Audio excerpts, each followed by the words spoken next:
Hai, Shalom Bapak Mama, Saudara yang dikasihi Tuhan. Selamat bertemu kembali oleh kasih dan penyertaan daripada Tuhan. Saya senantiasa berharap Bapak Mama, Saudara semua dalam keadaan sehat walafiat dengan penuh rasa syukur kepada Tuhan. Pada hari ini, kita akan membaca serta merenungkan firman Tuhan dari kitab Efesus. Pasalnya yang pertama, ayatnya yang ke-15 hingga ayatnya yang ke-23.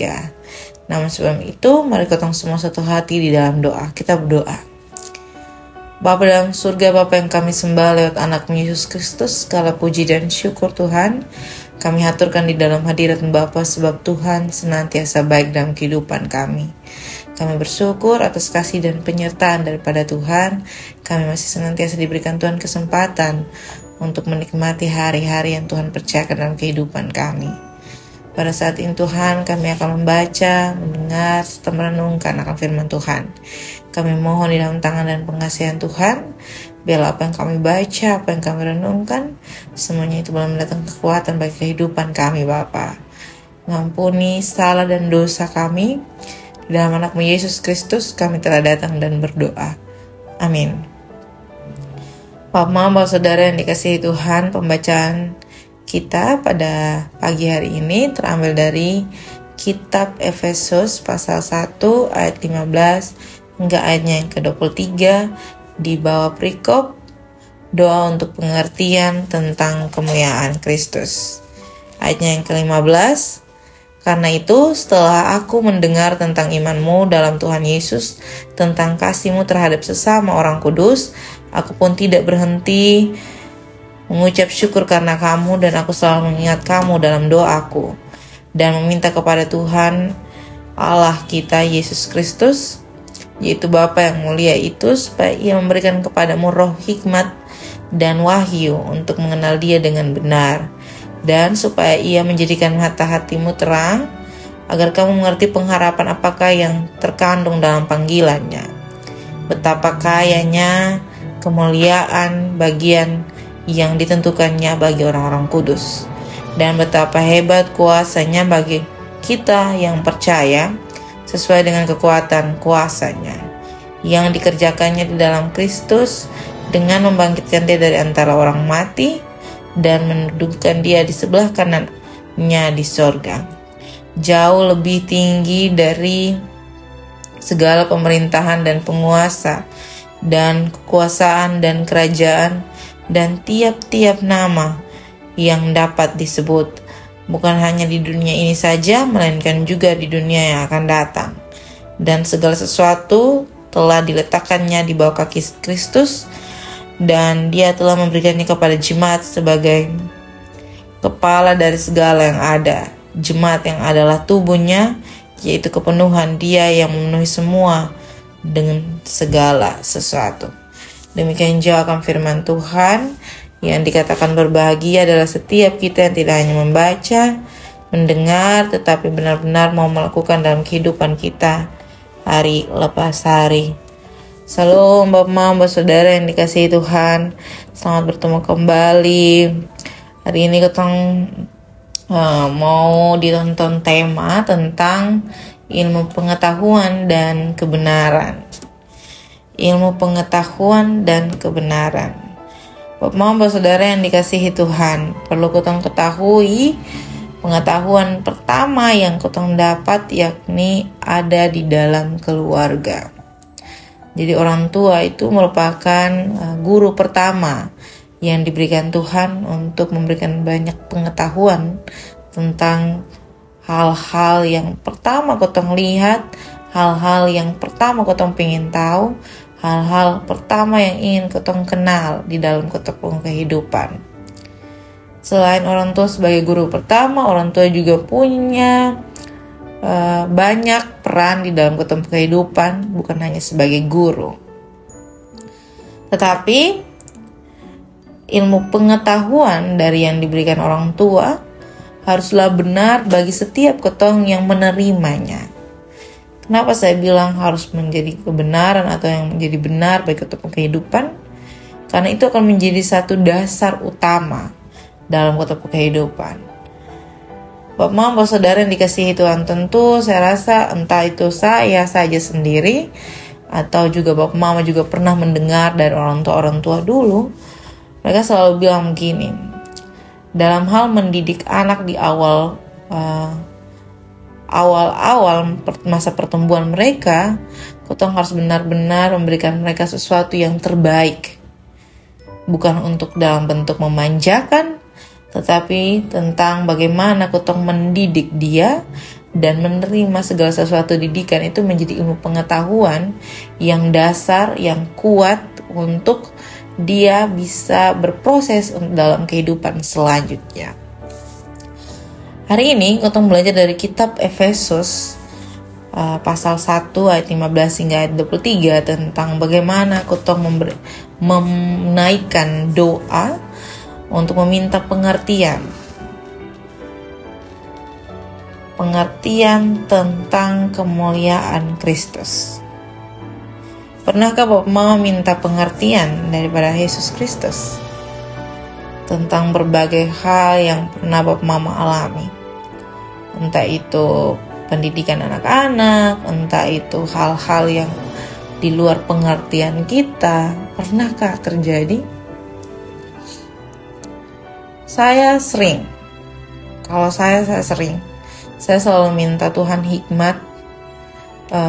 Saya sering minta Tuhan hikmat, kebijaksanaan untuk dapat mengerti berbagai hal yang menjadi maksud tujuan dari firman Tuhan, dari maksud dan tujuan dari segala hal yang Tuhan percayakan dalam kehidupan saya.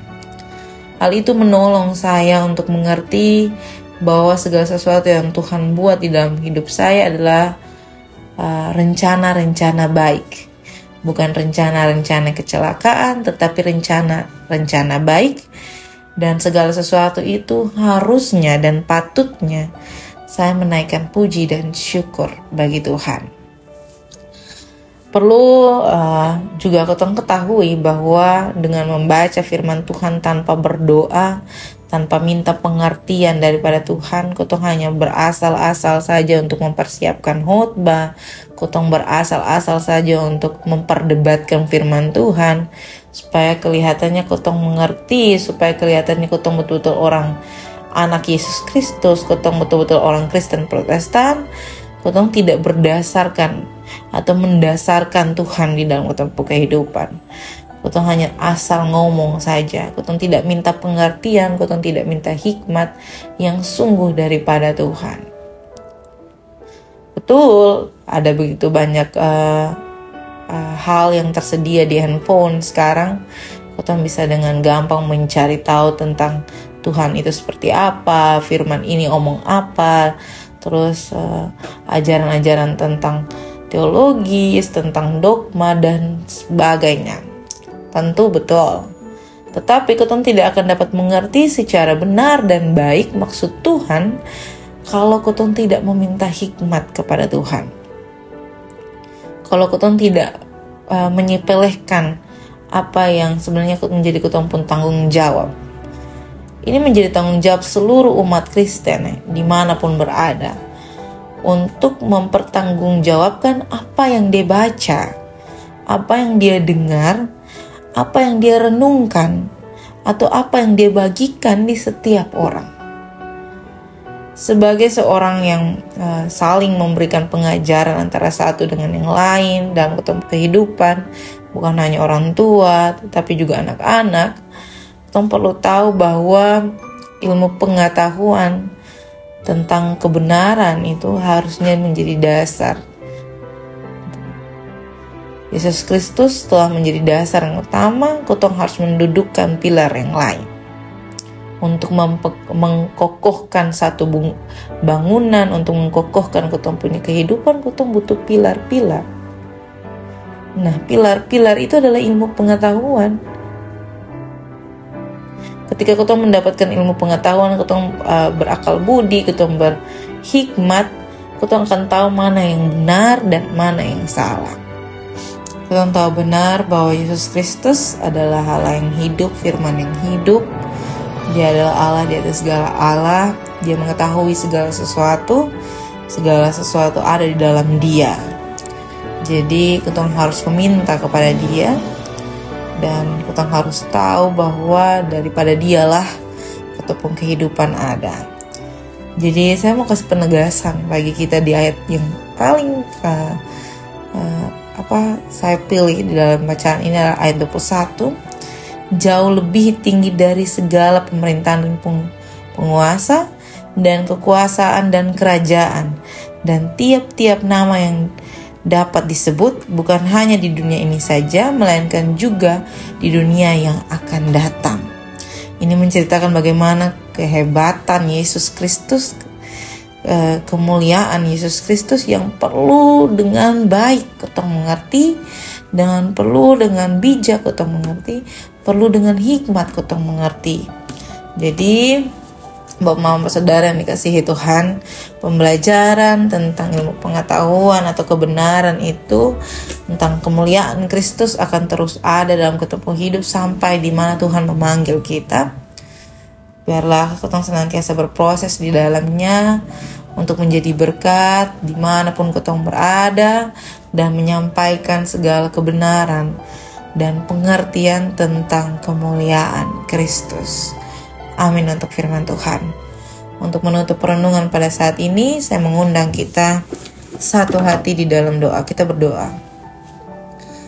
Bapa di dalam surga, Bapa yang kami sembah lewat anak-Mu Yesus Kristus, terima kasih Tuhan untuk kasih dan setia daripada Tuhan. Tuhan masih memberikan kami kesempatan untuk membaca serta merenungkan akan firman Tuhan.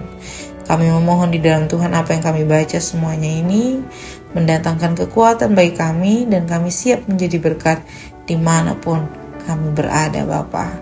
Pada saat ini Tuhan kami mendoakan setiap kami dalam tugas tanggung jawab rumah tangga kami masing-masing. Suami, istri, anak-anak kami, orang tua kami, opa, oma kami, pendidikan kami, masa muda kami Tuhan. Kami yang dalam tahap pendidikan SMP, SMA, SD, kami yang dalam tahap penyusunan skripsi, kami yang dalam tahap penyusunan tesis, disertasi, kami yang dalam tahap pencarian pekerjaan, kami yang dalam kondisi sakit, di dalam rumah sakit, kami yang masih dalam perawatan di dalam rumah, kami yang mengalami sukacita dan kami yang mengalami duka cita. Segala sesuatu yang kami alami di dalam Tuhan, kami memohon Tuhan memberkati. Biarlah melalui semuanya itu kami melihat dan menyadari itu kasih dan kemuliaan daripada Tuhan. Bapa dalam surga, pada saat ini juga kami juga mendoakan setiap kami yang akan melanjutkan tugas tanggung jawab pekerjaan kami Tuhan. Tuhan memberkati, biar apa yang kami kerjakan semuanya itu untuk hormat dan kemuliaan bagi nama Tuhan. Mengampuni salah dan dosa kami. Di dalam anak-Mu Yesus Kristus kami telah datang dan berdoa. Amin. Shalom Bapak Mama Saudara semua yang dikasihi Tuhan. Sampai jumpa kembali.